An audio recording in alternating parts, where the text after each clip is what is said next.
Virus bukan hanya mengancam diri Anda, tapi juga berkaitan keselamatan orang lain. Anda datang ke luar negeri, itu artinya potensial Anda membawa pulang adalah virus.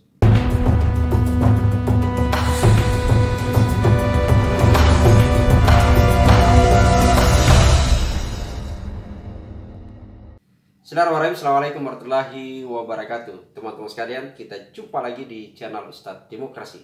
Teman-teman sekalian, COVID sampai hari ini itu masih ada. Tidak ada yang bisa memastikan kapan akan berakhir. Bahkan saya mengibaratkan COVID itu seperti uka-uka. Datang tidak diundang dan juga tidak jelas kapan akan berakhir atau kapan akan pulang. Yang terjadi sekarang ini adalah justru kembali ada ancaman baru, yaitu adalah munculnya varian-varian yang baru. Kalau sebelumnya kita mengenal istilah varian barunya adalah Delta, justru kemudian bergerak, ada lagi varian yang dikenal dengan istilah Omicron.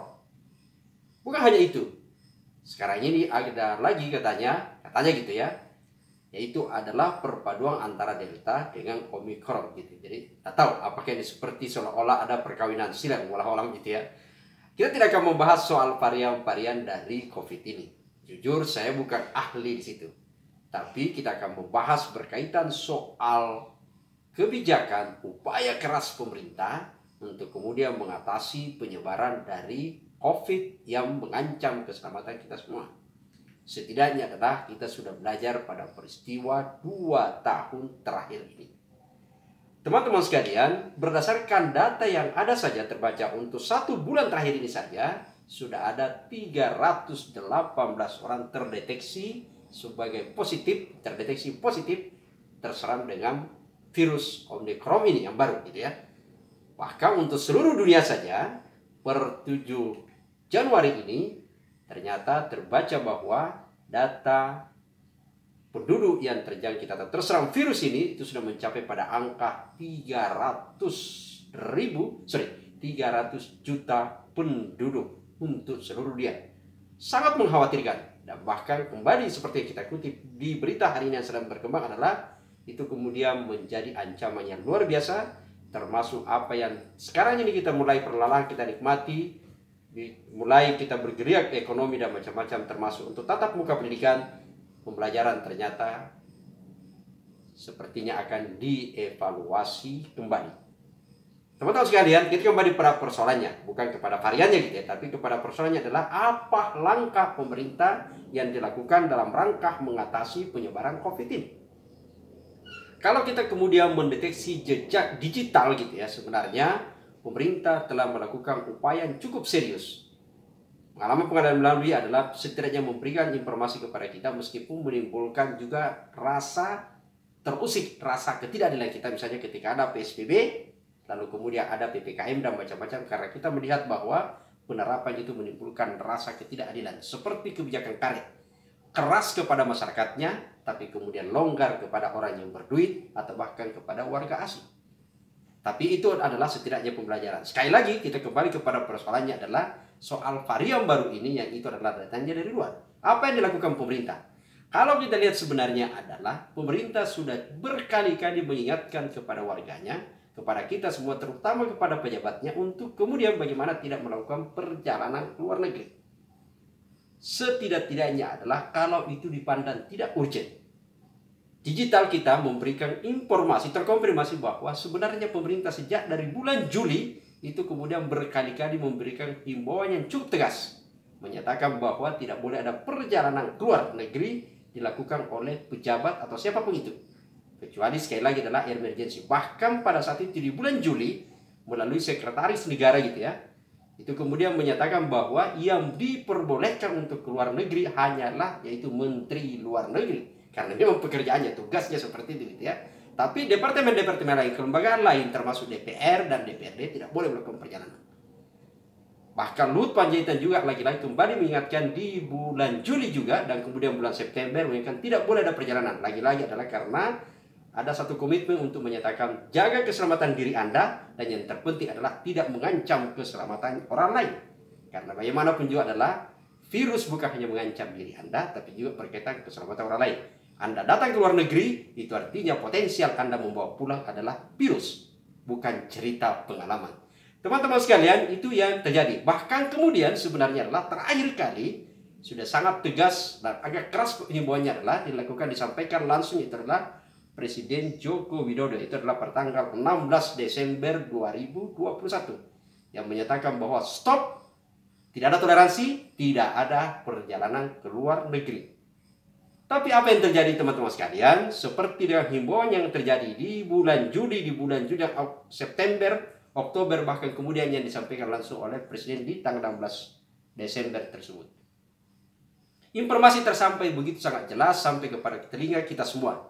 Tapi pada saat bersamaan juga realitas, fakta, real bahwa ternyata perjalanan ke luar negeri tetap saja terjadi. Yang lebih fatal adalah karena yang melakukan perjalanan itu adalah bukan masyarakat biasa, tapi dilakukan oleh pembantu presiden sendiri, pejabat presiden sendiri, pembantu yang kemudian organisasi di lembaga-lembaga kementerian, termasuk wakil rakyat kita. Yang kita pandang bahwa sesungguhnya adalah mereka ini memberikan contoh yang baik, contoh yang wajar gitu ya. Kita tahu semua itu. Bahkan kemudian Kompas sampai-sampai harus membuat dalam tajuk, mengulas dalam sebuah tajuk, mereka menyatakan bahwa sekarang kita ini di tengah pandemi ternyata kita berada pada krisis keteladanan. Publik tahu semua bahwa ternyata di bulan awal tahun ini ada berita yang menghebohkan kita adalah perjalanan DPR bersama dengan Bappenas untuk kunjungan ke Kazakhstan. Itu adalah dalam rangka, alasannya sangat sederhana, karena menganggap bahwa itu penting tapi tidak penting bagi publik, yaitu adalah studi banding soal pembentukan pemindahan ibu kota negara. Alasannya di sana adalah sudah pernah juga melakukan pemindahan ibu kota negara. Meski begitu jumlahnya terbatas orang anggota pansus yang berangkat ke sana gitu ya. Walau tapi seperti yang kita kutip di Kompas menyatakan bahwa ada pernyataan dari Sekjen menyatakan ada 3 orang yang berangkat. Meskipun kemudian Ketua Pansus menyatakan pada saat tanggal 1 Januari itu belum jadi berangkat karena ada situasi politik di Kazakhstan yang pada situ agak krusial. Dan kita tahu semua memang lagi bergejolak situasi politik di sana gitu ya. Teman-teman sekalian, bukan hanya yang terjadi ada di pusat yang melakukan perjalanan, tapi juga pada saat bersamaan ternyata di daerah-daerah pun melakukan hal yang sama. Seperti kita coba di ada jejak digital gitu ya. Lagi-lagi kita kutip di beberapa media juga, dan ada di medsos mereka gitu ya. Ternyata ada juga pimpinan, salah satu unsur pimpinan DPRD Sulsel juga melakukan perjalanan ke luar negeri, yaitu adalah tujuannya ke Turki. Teman-teman sekalian, yang bersangkutan sudah melakukan klarifikasi bahwa perjalanan mereka adalah bukan dalam rangka tugas dinas, tapi ini adalah perjalanan pribadi dan biaya pribadi. Sebenarnya yang dipersoalkan oleh publik adalah dalam konteks pandemi bukan persoalan biaya negara dan bukan biaya negara, bukan kunjungan negara, kepentingan negara atau kepentingan pribadi. Ini yang dipersoalkan publik adalah soal keselamatan, penyelamatan, karena ini adalah soal virus.